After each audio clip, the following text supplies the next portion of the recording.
Hello everyone and welcome back to Singh school of excellence. आज हमारा challenge का fourth day है। यानी आज फिर मैं दो केस स्टडीज अपलोड करने जा रहा हूँ कॉन्ट्रैक्ट एक्ट का। आज का वीडियो थोड़ा हेल्थ इश्यूज के कारण, फीवर के कारण मैं घर से बना रहा हूँ। ठीक है, बिकॉज अपना चैलेंज मैंने पहले ही बोला था, अनबीटेबल है, अनस्टॉपेबल है। तो ये चैलेंज रुकना नहीं चाहिए। ठीक है, आज थोड़ा वो आवाज में वॉइस कम हो सकता है, बट अपना कंसेप्ट कम नहीं होगा, ये बात का ध्यान रखना। कंसेप्ट जितना पहले डिलीवर होता था उतना ही आज भी होगा। आज के दोनों केस स्टडीज को अच्छे से देख कर जाना। एग्जाम्स के लिए हर केस स्टडीज बहुत रिलेवेंट है। ठीक है, अगर आपने शुरुआत के बेटा 3 केस स्टडीज नहीं देखा तो उन सबको भी देख लेना, और इस केस स्टडीज को तो आप देख रहे ही हो। ठीक है, चलो स्टार्ट करते हैं आज का केस स्टडी। आज का पहला केस स्टडी क्या लिखा हुआ देखो। A student was induced by his teacher to sell his brand new car to the latter. Latter मतलब टीचर। यहाँ पे जिसका नाम बाद में आ रहा है, स्टूडेंट और टीचर में जिसका नाम बाद में आ रहा है उसको लेटर बोल दिया गया है। अगर यहाँ फॉर्मर होता तो इसका मतलब स्टूडेंट होता, टू द स्टूडेंट, मगर अभी यहाँ पे लेटर है मतलब टीचर का बात हो रहा है। At less than the purchase price to secure more marks in the examination.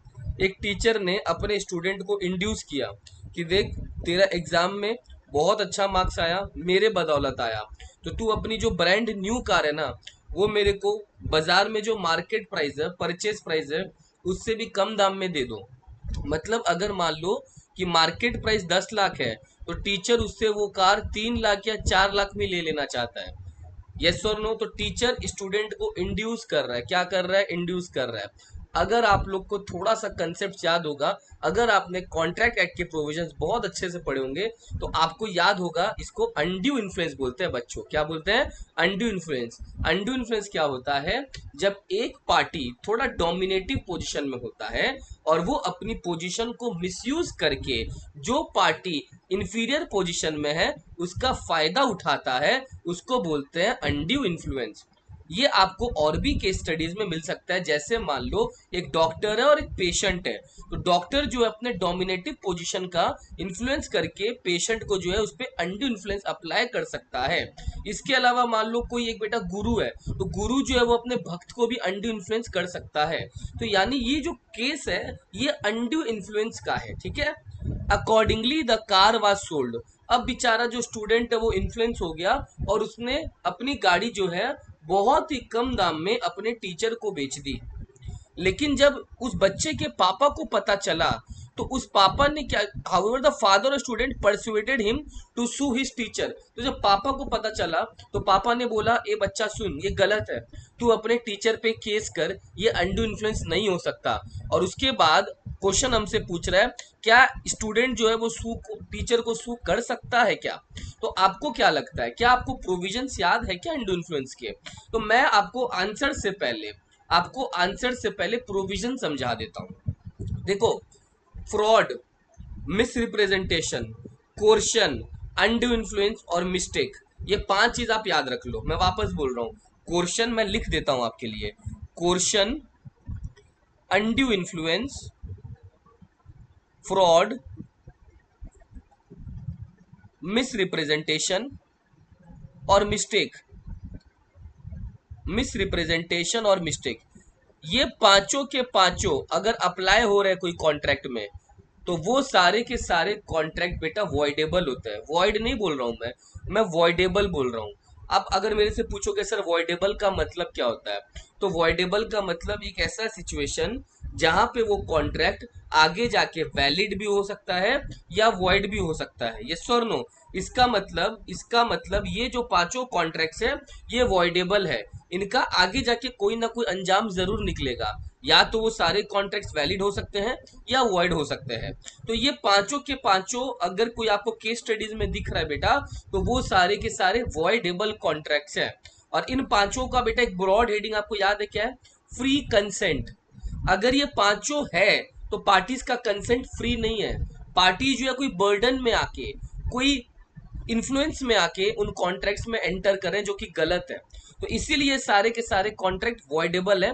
अगर पार्टी चाहे यानी स्टूडेंट चाहे उस कॉन्ट्रैक्ट को अवॉइड कर सकता है। क्या कर सकता है? अवॉइड कर सकता है। और अगर वो अवॉइड करके कोर्ट में गया ना, और कोर्ट में अगर वो प्रूव कर दिया कि उस टीचर ने सॉरी, उस टीचर ने उस पे अनडू इन्फ्लुएंस अप्लाई किया तो वो कॉन्ट्रैक्ट वॉइड हो जाएगा। लेकिन अगर स्टूडेंट नहीं जाता है ना तो वो कॉन्ट्रैक्ट को वैलिड कर दिया। तभी तो मैं समझा रहा था कि वॉइडेबल कॉन्ट्रैक्ट्स का नतीजा आगे जाके या तो वॉइड हो सकता है या वैलिड हो सकता है। अगर वो कोर्ट में गया, प्रूफ कर दिया, वॉइड हो गया, कोई अस्तित्व ही नहीं रहा। लेकिन अगर वो चुप रहा, खामोश रहा, तो कॉन्ट्रैक्ट आगे जाके वैलिड हो गया, कॉन्ट्रैक्ट आगे जाके वैलिड हो गया। ठीक है, तो अब अपने आंसर पढ़ते हैं। A contract is said to be induced by undue influence. Contract को इन्फ्लुएंस इंड्यूस कब बोला जाएगा अनडू इन्फ्लुएंस से? जब जो पार्टीज है उसमें से रिलेशनशिप ऐसा है कि एक पार्टी दूसरे पार्टी के विल को डोमिनेट कर सकता है। मेरे एग्जाम्पल में टीचर ने डोमिनेट किया स्टूडेंट को और टीचर ने अपने पोजीशन का अनफेयर एडवांटेज लिया। ये सर नो? तो ये अनडू इन्फ्लुएंस हुआ कि नहीं हुआ? बिल्कुल हाँ। In particular and without prejudice to the generality of the foregoing principle, एक पर्सन जो है सर वो कब समझा जाएगा कि डोमिनेट कर सकता है? तो दोनों बातें याद रखना आप। अगर उस पर्सन का रियल या अपेरेंट ऑथोरिटी है, कंट्रोल है, यस और नो, और वो थोड़ा इन दोनों के बीच में एक फिड्यूशरी रिलेशनशिप होना चाहिए। मतलब फिड्यूशरी मतलब होता है ट्रस्ट का रिलेशनशिप। तो एक पहला पॉइंट होता है सर, स्टूडेंट और टीचर में ट्रस्ट का रिलेशनशिप होता है, डॉक्टर और पेशेंट में ट्रस्ट का रिलेशनशिप होता है, यस और नो, गुरु और उसके जो भक्त उसमें फिड्यूशरी रिलेशनशिप होता है। तो पहला बात, अनड्यू इन्फ्लुएंस के लिए फिड्यूशरी रिलेशनशिप होना जरूरी है, यस और नो। और दूसरा, या फिर अगर फिड्यूशियल रिलेशनशिप नहीं है तो कोई जो पर्सन है वो दूसरे पर्सन के मेंटल कैपेसिटी का, यस और नो, उसके इलनेस का गलत फायदा उठाता है, यस और नो। जैसे मैंने डॉक्टर का बोला, यस और नो, डॉक्टर जो अपने पेशेंट का बिल्कुल मिसयूज कर सकता है।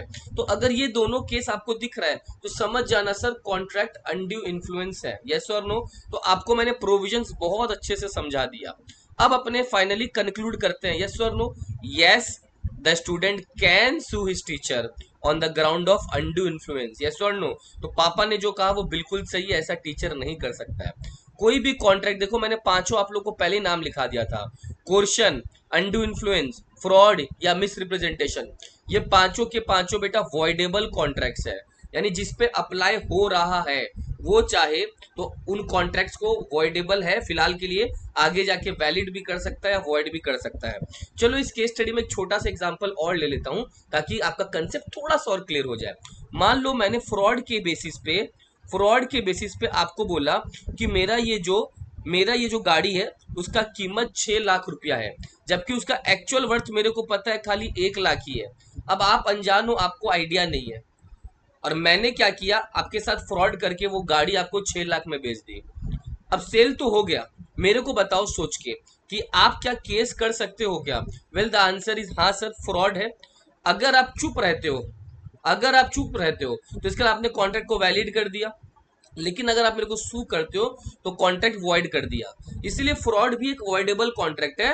वॉइडेबल से दो रास्ता निकलता है, आगे जाके वॉइड भी हो सकता है या वैलिड भी हो सकता है।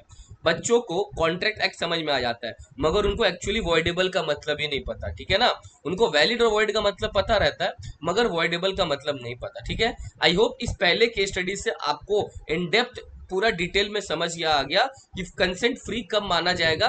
जब ये पांचों चीजें नहीं होंगी तब फ्री कंसेंट होगा, तब कॉन्ट्रैक्ट वैलिड है। इन सबका होने से कंसेंट वैलिड बेटा नहीं है, कॉन्ट्रैक्ट वैलिड नहीं है। चलो अब आते हैं अपने दूसरा क्वेश्चन में। मिस्टर एक्स ने mister x found a wallet in restaurant. He enquired all of the customers present there, but the true owner could not be found. He handed over the same to the manager of the restaurant to keep until the true owner is found.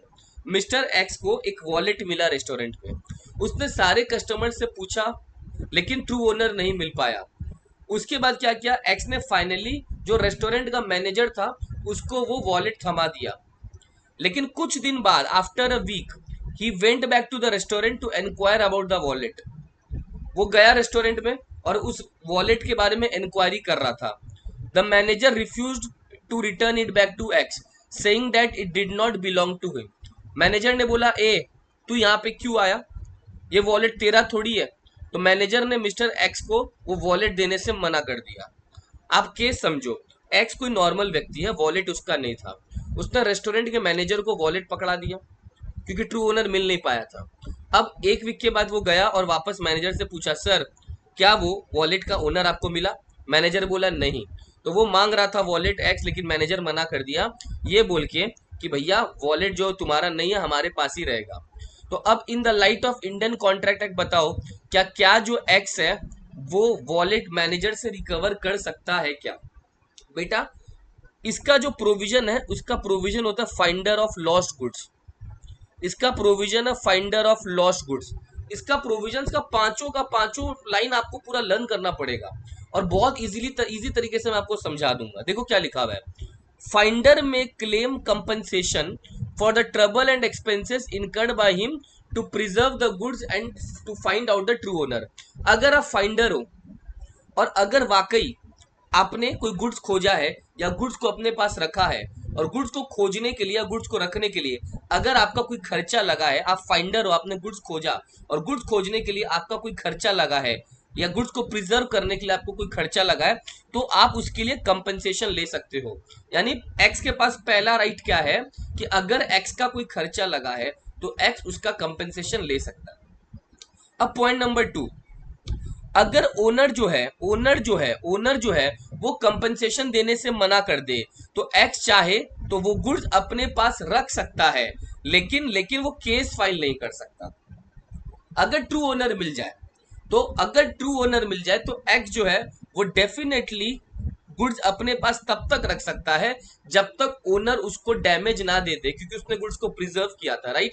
लेकिन जो finder है वो case file नहीं कर सकता, ये बहुत important है।